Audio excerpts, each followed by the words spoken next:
Welcome to Fatafat serial reviews. Maguva O మగువా episode number 72 review. Chenchalamma సింధూర దగ్గరికి వచ్చి నవీన్ నిన్ను పెళ్లి చేసుకుంటానన్న విషయం గురించి నువ్వేం ఆలోచించావు అంటే, నేను మిమ్మల్ని విడిచి ఉండలేను అత్తమ్మ, మీరు కూడా నన్ను విడిచి ఉండలేరు, మీరు తనకి తగిన సమాధానం చెప్పారు అని అంటుంది. నా మనసులోని మాట నువ్వు కూడా చెప్పావు సింధూర అని మనసులో అనుకుంటుంది చెంచలమ్మ. కానీ ఇంట్లో వాళ్ళందరూ నేను నీకేదో అన్యాయం చూపిస్తున్నాను, అతి ప్రేమ చూపించి అని అనుకుంటున్నారు. దాని గురించి నీ అభిప్రాయం ఏంటి సింధూర అని అడుగుతుంది. మీరేమి చేసినా నా మంచికే చేస్తారత్తమ్మ అంటుంది. నాకు పెళ్ళవక ముందు నాకు ఇలాంటి భర్త కావాలని నేను ఏ రోజు ఆలోచించలేదు. కానీ నన్ను ప్రేమగా చూసుకుని అత్తమ్మ కావాలని మాత్రం ప్రతిరోజు కలకనేదాన్ని అంటుంది. నన్ను ప్రేమగా కాదు ప్రాణంలా చూసుకుని అత్తమ్మని మీ రూపంలో దొరికింది నాకు అంటుంది. ఈ అదృష్టాన్ని నేను ఎప్పటికీ వదులుకోను అత్తమ్మ, నేను ఎప్పటికీ మీ కోడలుగానే ఉంటాను అంటుంది సింధూర.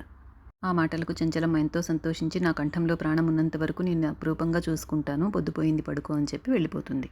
తర్వాత చంటి ఆరుబయట మంచం వేసుకొని పడుకోబోతూ ఉంటాడు. అప్పుడు బసవ వచ్చి నీకు అయ్యగారు ఈ గుళికలు ఇవ్వమన్నారని మందులు ఇస్తాడు. ఈ మీసాలైన ఈ చిన్న దెబ్బకి నిన్ను మందులు ఇస్తున్నాడు, అవి చాలా చేదుగా ఉన్నాయి అంటాడు. అప్పుడు బసవ మందులు చేదుగా కాక లడ్డూలు జిలేబీలాగా ఉంటాయిరా, వేసుకో అంటాడు. తర్వాత బసవ కూడా మంచం పక్కన చాప వేసుకుని పడుకుంటాడు. అప్పుడు చంటి నిద్ర పట్టక పాట పాడుతూ ఉంటాడు. ఆ పాట సింధూరకు కూడా వినిపించి కూర్చొని తను కూడా వింటూ ఉంటుంది. పాట వింటూ బసవ నిద్రపోతాడు. తర్వాత చంటి కూడా పడుకుంటాడు. కానీ చలేస్తూ ఉంటుంది. దుప్పటివ్వు బసవ అంటే బసవ పలకడు నిద్రపోతాడు. తర్వాత ఓ చక్రం బాబాయ్ దుప్పటింటి ఇవ్వు, చాలా చలేస్తుందని గట్టిగా అరుస్తాడు చంటి. అది సింధూరకు వినిపిస్తుంది. అమ్మ తల్లి దుర్గమ్మ చలి పెడుతుంది అని చంటి వణుక్కుంటూ ఉంటాడు. అప్పుడు సింధూర బాల్కనీలోకి వచ్చి చూస్తుంది చంటి వణుకుతూ ఉండడం. అమ్మ దుర్గమ్మ తల్లి దుప్పటి ఇవ్వమ్మా అని చంటి అంటూ ఉంటాడు. అప్పుడు సింధూరకు ఇందాక చెంచలమ్మ కప్పి ఉంటుంది కదా, ఆ శాలువ ఎగిరి వచ్చి చంటి మీద పడుతుంది అనమాట. సింధూర ఏమి ఇవ్వదు, నాకు తెలిసి గాలికి వచ్చి పడుతుంది. దుర్గమ్మ తల్లి కరుణించావా అంటూ ఆ బెడ్షీట్ కప్పుకొని నిద్రపోతాడు చంటి. తర్వాత తెల్లవారుతుంది. చంటి లేసి బెడ్షీట్ మడత పెడుతూ ఉంటాడు. అప్పుడు చాముండి బయటకు వచ్చి చూస్తుంది. సింధూర దగ్గర ఉండాల్సిన శాలువ చంటి దగ్గరికి ఎలా వచ్చింది అని అనుమానిస్తుంది. చంటి గబగబా స్నానం చేసి మంచి బట్టలు వేసుకొని తులసమ్మ దగ్గరికి వచ్చి పూజ చేసి, అమ్మ తులసమ్మ నేను చాలా మంచి పని మీద బయటకు వెళ్తున్నాను, ఆ పని బాగా అయ్యేలాగా చూడమ్మా అని దండం పెట్టుకుంటాడు. అందరూ ఎక్కడికి వెళ్తున్నావు చంటి అంటే, అందరూ దూరం ఉండి మాట్లాడండి, మీరు ఎవరు స్నానం చేయలేదు, నేను ఒక ముఖ్యమైన పని మీద వెళ్తున్నాను అంటాడు. ఆ తర్వాత చెన్నకేశ్వరు గారు బయటికి వస్తారు. అయ్యగారు మీరు స్నానం చేశారా అని అడుగుతాడు. రే అంటాడు. మీరు ఏది మాట్లాడాలనుకున్నా దూరంగా ఉండి మాట్లాడండి అంటాడు.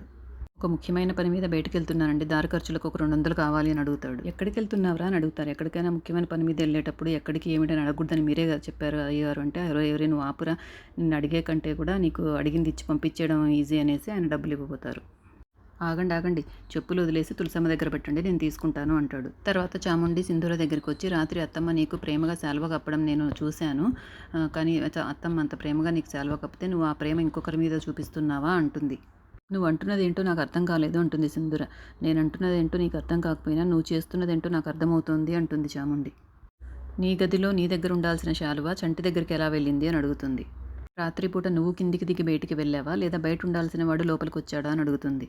సింధూర కోపం వచ్చి చాముండిని చెంప పగలగొడుతుంది. ఇదంతా చూస్తున్న రవిబాబు ఉలిక్కి పడతాడు.